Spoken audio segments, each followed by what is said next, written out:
Hi hello నమస్తే welcome back our channel. అందరూ ఎలా ఉన్నారు? నేనైతే చాలా బాగున్నా. ఇవి వచ్చేసి అటుకులు ఒక కప్పు తీసుకున్నాను.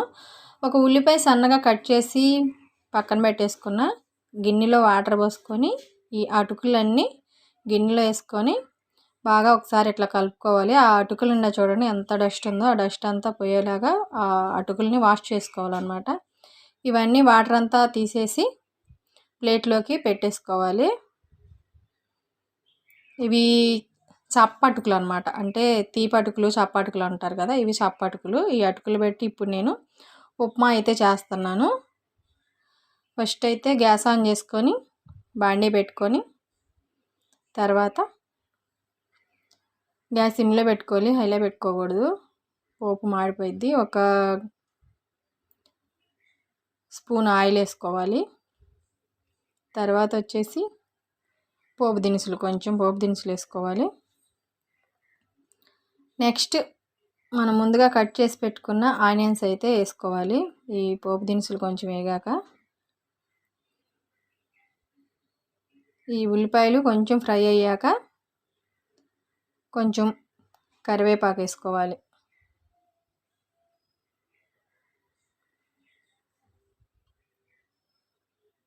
మీరు ఎప్పుడన్నా ఈ ఉప్మా ట్రై చేశారా?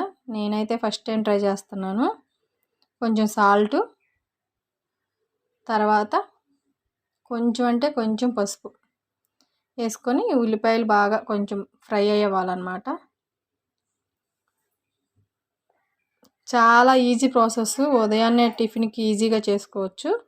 ఇవి ఫస్టే మనం వాటర్లోంచి తీసిన అటుకులు ఉన్నాయి కదా, ఇవి వేసుకొని ఆనియన్స్ వేగాక కలుపుకోవటమే.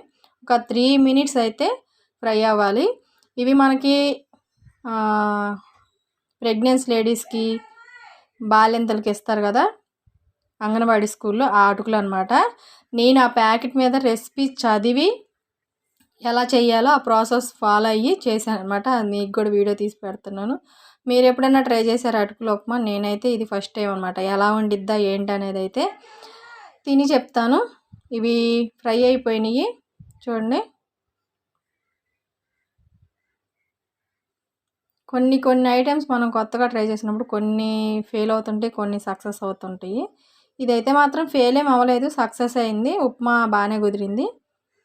నేను ప్లేట్లోకి అయితే తీసుకుంటున్నా. గ్యాస్ ఆఫ్ చేసేసుకున్నా. 3 minutes అయితే ఫ్రై అవ్వాలన్నమాట. ఆ ప్యాకెట్ మీద రాసి ఉన్నదే నేను చెప్తున్నాను. ఇదైతే ఇప్పుడు నేను టేస్ట్ చూసి ఎలా ఉందో చెప్తాను. కానీ డైటింగ్ చేసే వాళ్ళకి బాగా ఉపయోగపడుద్ది.